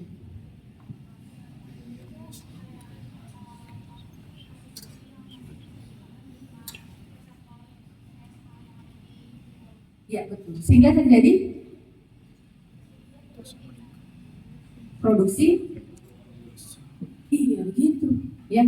Jadi bukan TSH-nya yang meningkat, tapi TSI-nya. Tapi TSH-nya jadinya gimana? Menurun. Karena apa? Feedback negatif. Gitu ya. Jadi itu salah satunya itu. Jadi kalian harus tahu dulu patogenesisnya gitu. Supaya kalian tahu nanti cara mengobatinnya. Akan berbeda nih, ini grave tadi. Terjadi karena TSI. Nih ya. Terus jadi terjadi peningkatan. Nah, beda dengan toxic adenoma. Toxic adenoma itu dia tumor yang akan secreting tiroid. Jadi ada adenoma di tiroid yang nanti akan mensekresi. Berarti terapinya gimana? Angkat tumornya, gitu ya kan? Orang dia yang hasilin sama seperti toxic multinodular goiter. Angkat tumornya. Nah, ada exogen thyroid hormone. Nah, itu juga tadi yang makanya saya harus bahas nih, teman-teman nanti kalau supaya. Nah, ini salah satunya yang ini kalau nih sekarang nih banyak juga digunakan. Orang mau kurus pakai hormon tiroid. Jangan disalahgunakan. Saya tuh sebenarnya makanya agak dilema kalau ngasih tahu kalian ilmu kayak gini. Benar ya kayak kemarin preventive AIDS gitu. Ada preventifnya kan makanya saya nggak kasih tahu. Nanti disalahgunakan. Bukannya saya nggak percaya, emang saya nggak percaya. Gitu ya, nanti salahgunakan. Nah ini banyak sekali nih yang mau turunin berat badan minum hormon tiroid. Nah itu ya, ini yang fasisia, tirotoksikosis fasisia. Jadi karena yang orang hormon tiroid. Terus bisa, nah juga pada pasien-pasien yang postpartum kadang-kadang bisa disertai dengan peningkatan terjadi hipertiroid, gitu ya pada pasien-pasien postpartum. Ini sifatnya sementara saja kalau yang pada pasien postpartum. Dan satu lagi tadi ada hormon yang menyerupai atau yang menduduki reseptor tiroid. Contohnya adalah beta HCG tadi pola. Jadi tata laksananya akan berbeda-beda dari masing-masing hipertiroid. Begitu. Kalau kalian sudah tahu patogenesisnya, berarti nanti sudah tahu nih. Nah gejalanya biasanya pada hipertiroid karena tadi bulging eyes itu hanya punya siapa? Graves. Jadi jangan berharap ketemu di toxic adenoma itu ada bulging eyes, enggak. Karena apa? Tadi TSI itu akan menempati juga reseptor di belakang bola mata, sehingga terjadi peningkatan glikos, produksi glikos aminoglikat, sehingga mendorong mata keluar karena terjadi penumpukan glikos aminoglikat. Gitu ya. Jadi terjadi extophthalmos. Itu hanya punya Graves saja, nggak punya yang lain nggak punya. Palpitasi, kenapa palpitasi? Saraf simpatis meningkat. Jadi gini, si hormon tiroid itu betul dia akan mengaktifkan simpatis, mengaktifasi simpatis. Yang kedua, tapi si T3 itu ternyata punya efek juga terhadap jantung langsung. Jadi dia punya efek chronotropik, jadi meningkatkan detak jantung. Gitu. Jadi selain tadi meningkatkan simpatis dan meningkatkan dan menduduki reseptor katekolamin juga. Jadi si tiroid itu punya menduduki reseptor katekolamin di jantung, sehingga akan menyebabkan katekolamin itu apa sih? Adrenalin. Jadi dia akan menduduki reseptornya di situ, sehingga punya aktivitas seperti simpatik kan. Dan dia juga dikatakan aktivitas simpatik, gitu ya. Jadi menyebabkan palpitasi pada tiroid, pada orang hipertiroid. Goiter, kenapa goiter? Goiter tuh terjadi pembengkakan kelenjar tiroid. Kenapa goiter? Sehingga menjadi hipertrofi dulu baru hiperplasi, ya.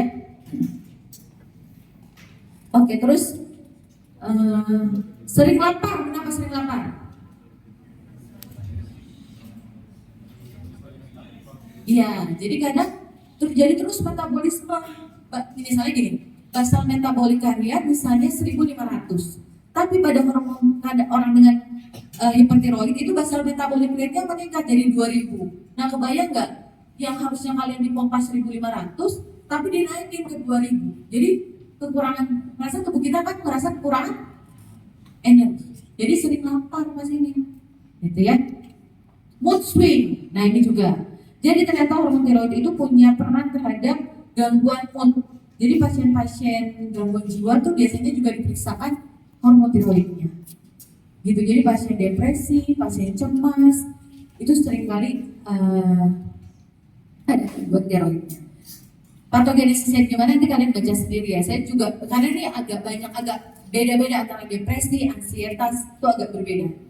Nah, sama dengan perempuan pada usia subur, kalau hipertiroid dia akan ada gangguan menstruasi. Jadi jarang menstruasi. Kalau itu karena feedback negatif juga ke GnRH. Gitu. Jadi dia jarang menstruasi. Beda dengan hipotiroid, dia menjadi menometroragi. Jadi masih jadi panjang banyak. Gitu. Nah itu pada hipotiroid, gitu ya. Terus biasanya pada ini ada bengkak juga. Terus ada sesak nafas. Nafasnya bukan breathing problems. Biasanya nafasnya akan menjadi meningkat. Kenapa?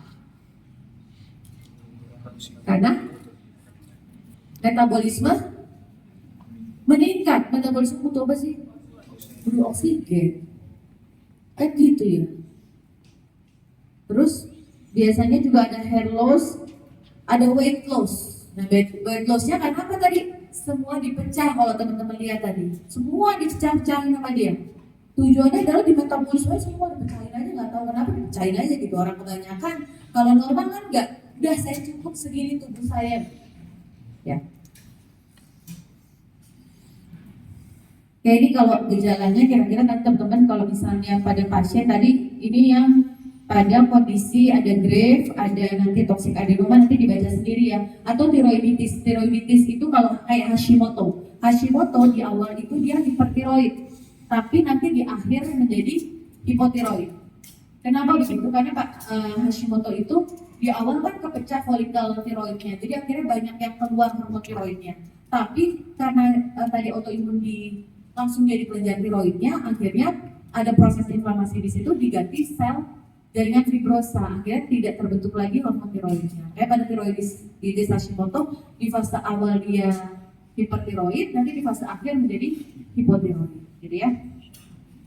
Oke, nanti ini bisa dibaca sendiri ya, kenapa itu tadi yang saya jelaskan, kenapa dia terjadi lapar gitu ya, itu bisa kalian baca sendiri, yang tadi saya sudah jelaskan. Nah ini pasien-pasien yang kalau misalnya nanti kalian kalau punya pasien yang tirotoksikosis tadi, tirotoksikosis adalah gejala klinis yang seperti kelebihan hormon tiroid, gitu ya. Nanti punya berapa lama nih? Kurang dari 3 bulan. Ada nyeri nggak di sini? Kalau ada nyeri berarti kita curigai ada proses itis. Nih ada itis. Kalau ada nyeri. Nah kalau ada nyeri nanti kita biasanya pakai pemeriksaan radioaktif. Jadi kita pakai radioaktif. Jadi kita pakai di situ kita lihat ada ionik uptake-nya bagaimana. Kalau dia uptake-nya high, berarti kemungkinan besar dia ada grave karena bisa saja ada di situ ada proses peradangan yang sampai ke kelenjar tiroid karena ada TSH-nya yang menempel pada kelenjar tiroid, gitu ya. Nah kalau dia low, kita harus lihat ada nggak kelebihan hormon tiroid dari luar, atau kalau misalnya dia nggak ada nih, nggak ada eksogen yang dari luar. Nah kemungkinan besar adalah tiroiditis autoimun atau post-viral bakterial atau fungal. Pada pasien-pasien sepsis seringkali bisa begitu. Nah kalau dia misalnya ada eksogen tiroid hormon, kita cek tiroglobulinnya. Kalau memang ternyata tiroglobulinnya rendah, berarti dia memang dapat hormon dari luar. Karena tiroglobulin itu kan nanti yang akan mengikat hormon tiroidnya, gitu ya. Ada kalau misalnya normal high berarti dia hipertiroid. Nah bagaimana kalau dia kronik? Nah kalau dari kronik lebih dari 3 bulan, dia diffuse, dia enlarge nggak? Besar nggak? Diffuse nggak? Kalau dia diffuse, kemungkinan besar itu adalah grave disease. Kalau diffuse, kenapa diffuse? Itu kemungkinan besar grave disease karena yang memproduksi hormon tiroidnya di seluruh kelenjar folikelnya gitu. Nah kalau dia nodular, kemungkinan nodular tirotoksikosis. Nah ini cara obatnya juga. Nah ini kalau nodular nanti kita pakai radioaktif juga. Nanti kita lihat bagaimana cara menyingkirkannya. Jadi kalau kalian paling cuma sampai kalau punya pasien itu lihat dulu ini kronis atau akut. Kalau akut kita pikirkan ini ke arah itis. Kalau dia kronik lebih dari, jadi definisi kronis sama akutnya beda dengan yang lainnya. Kalau kronik akut diinfeksi kan kira-kira 2 minggu. Kalau ini kronik akutnya 3 bulan. Ya. Oke. Setelah tahu nih cara diagnosisnya, nah udah tahu kan nih pasiennya punya gejala hipertiroid. Jadi apa yang kita periksa? TSH. Kenapa TSH dulu? Kemarin udah ada yang jawab di kelas saya. Kenapa? Kenapa harus TSH dulu?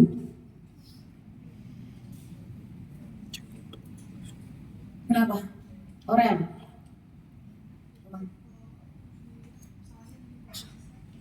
Gitu ya, jadi setiap pelayanan endokrin kita harus bisa mengetahui ini kesalahannya di tropiknya atau di hormonnya, di kelenjarnya. Jadi kalau TSH itu bisa menentukan di kelainannya ada di mana, di hipofisis atau di sini.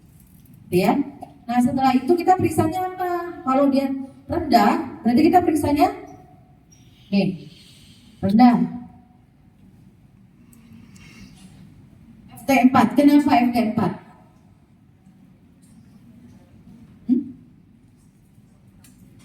Kenapa? Kenapa nggak T3?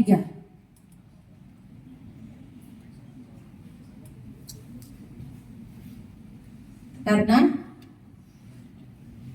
yang banyak dikeluarkan tadi T4, ya kan?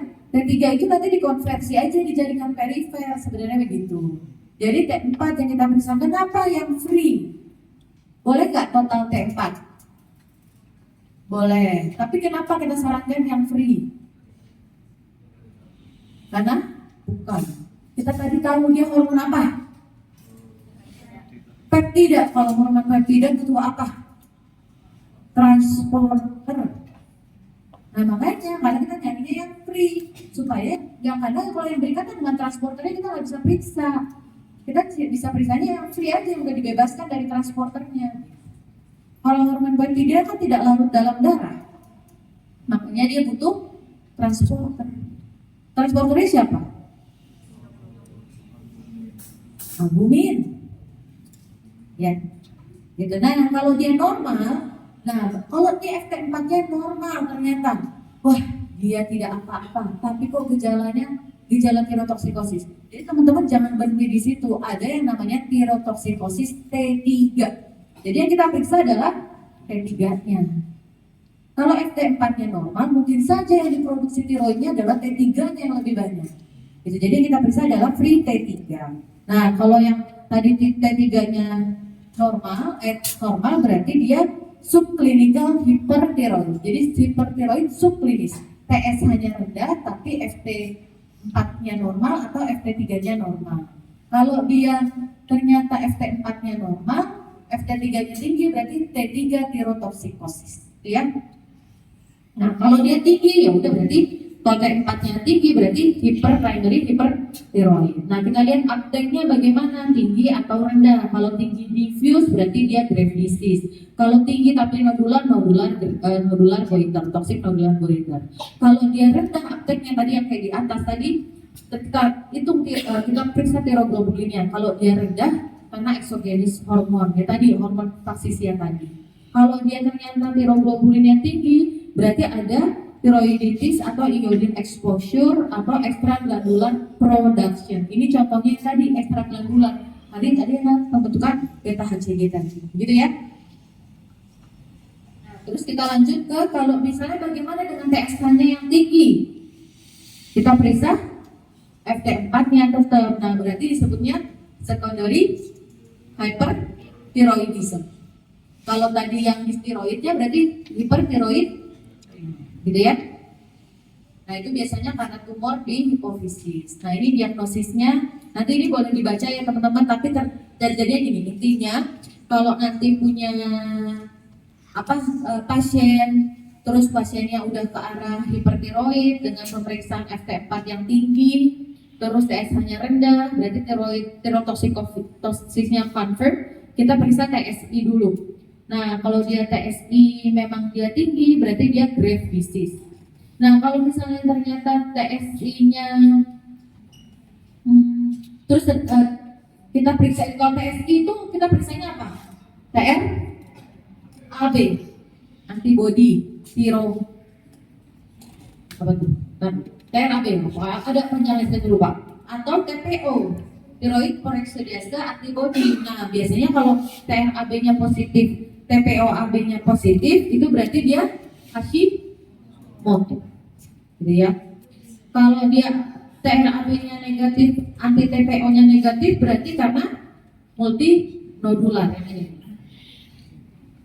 Iya. Kalau TRAB-nya negatif, TPO-AB-nya negatif, intake-nya negatif, berarti dia minum levothyroxine. Yang tadi ya, TRAB-nya negatif, TPO-AB-nya negatif, tapi uptake-nya meningkat, tadi yang balik lagi ke yang sini nih. Itu aja semuanya, coy, balikin aja tuh, increase, ya. Oke, terus lanjut. Diagnosisnya, nah nanti ini teman-teman, pemeriksaan hormon tiroid itu juga sama, belum tentu ada di seluruh wilayah Indonesia.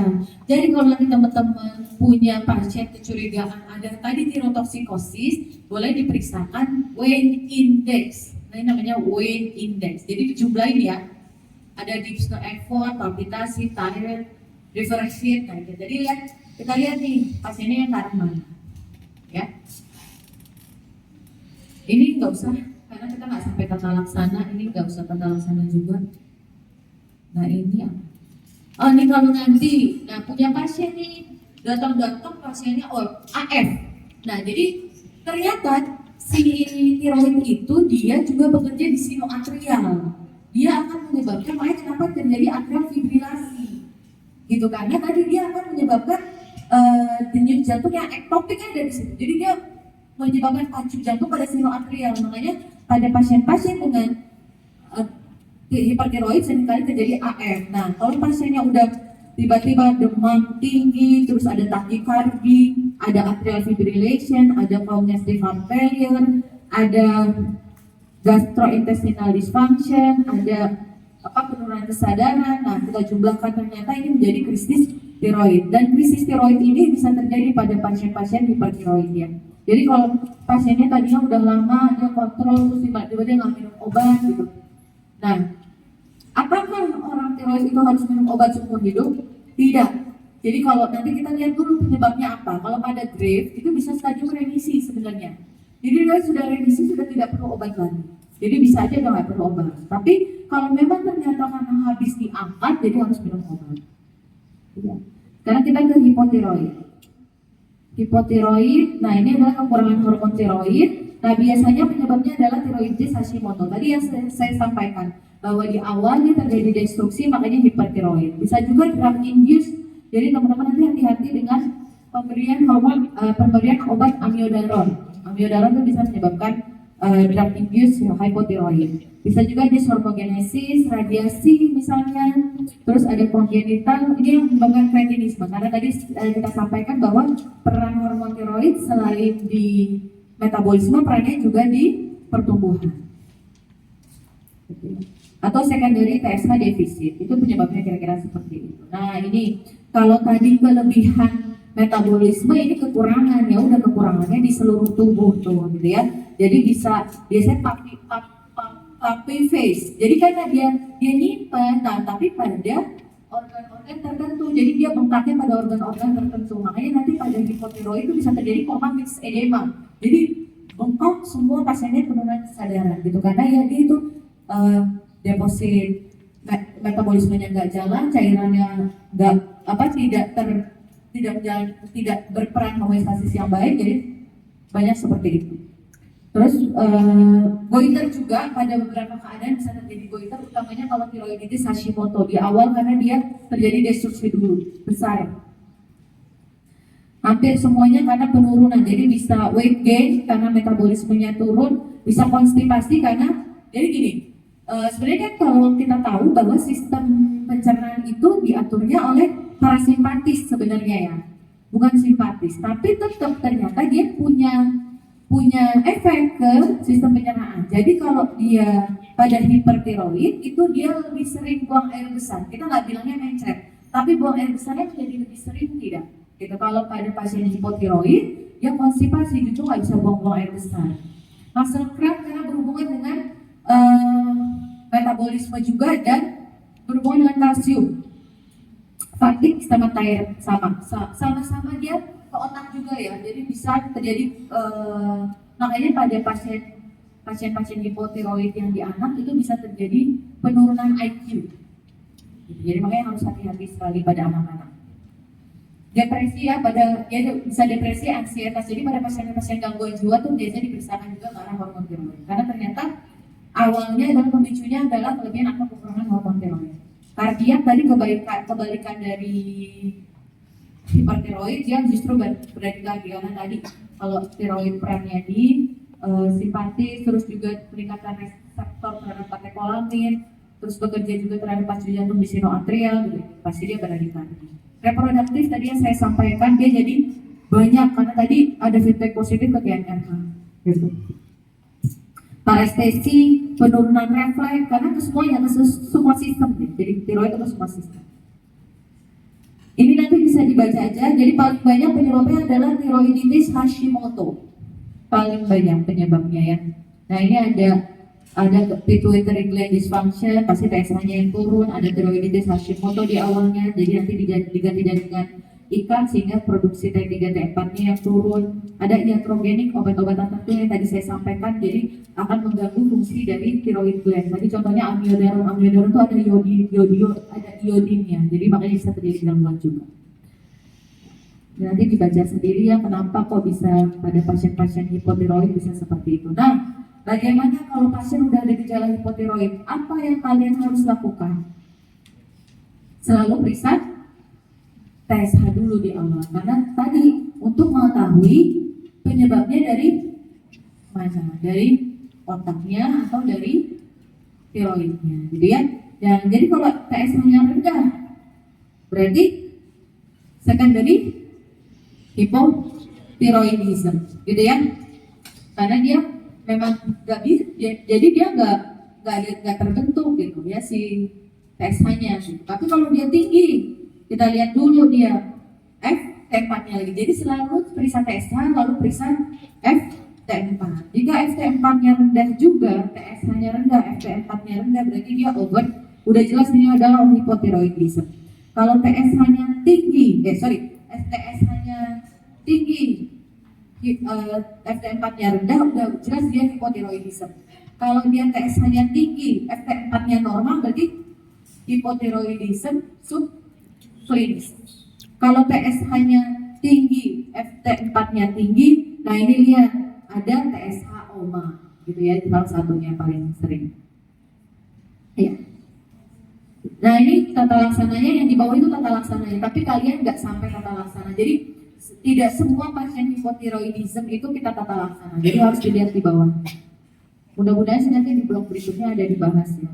Nah ini kalau tadi ada Wayne Index untuk hipertiroid, pada hipotiroid ada Bilewicz Index. Karena tadi kan kita nggak bisa periksa hormon tiroid karena keterbatasan. Nah ini kita bisa dari Bilewicz Index-nya. Tata laksana tidak perlu. Nah ini coma mixed edema. Jadi nanti kalau teman-teman punya pasien kok bengkak semua, penurunan kesadaran, coba lihat diagnostic scoring. Apalagi katanya pernah diangkat tiroidnya terus nggak minum obat beberapa lama misalnya. Nah ini teman-teman harus curiga seperti ini. Ini apakah memang terjadi coma mixed edema atau tidak? Nanti diukur ya. Tata laksananya tidak perlu. Nah ini apa yang kalian pikirkan pada pasien ini? Apa dulu tuh kemungkinan diagnosisnya? Ya. Jangan langsung diagnosis. Nah, apa dulu? Hipertiroid dulu ya. Nah, baru kalian apa pemeriksaan penunjangnya? PSA, FT4. Nah, terus kita butuh apa untuk pemeriksaan fisiknya? Kalau ini cuma tiroid diffuse,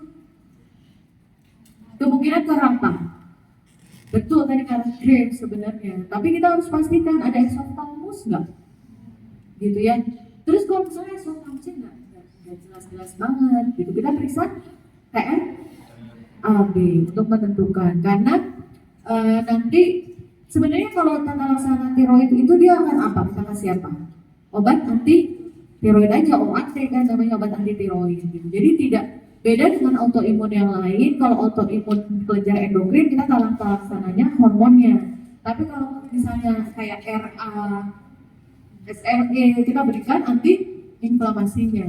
Jadi kalau pada Graves kita kenapa tidak memberikan anti inflamasinya? Karena dia memang langsung kerjanya tidak langsung menyebabkan inflamasi. Beda dengan SRE, RA itu dia menyebabkan inflamasi dulu si autoimunnya itu. Terjadi karena reaksi hipersensitivitas, ya.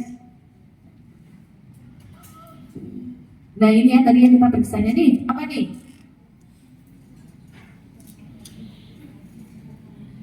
Hipotiroid kemungkinannya ya. Terus apa yang kalian sarankan? Tes sama FT4 tetap ya. Nanti kalau ternyata, nanti di soalnya lagi pasti kalau ada STM-nya begini, FT4-nya begini, apa diagnosisnya? Ya, jadi tadi kalian harus lihat tadi algoritma. Nah ini ya tadi algoritmanya. Oke, sampai sini ada pertanyaan dulu nggak?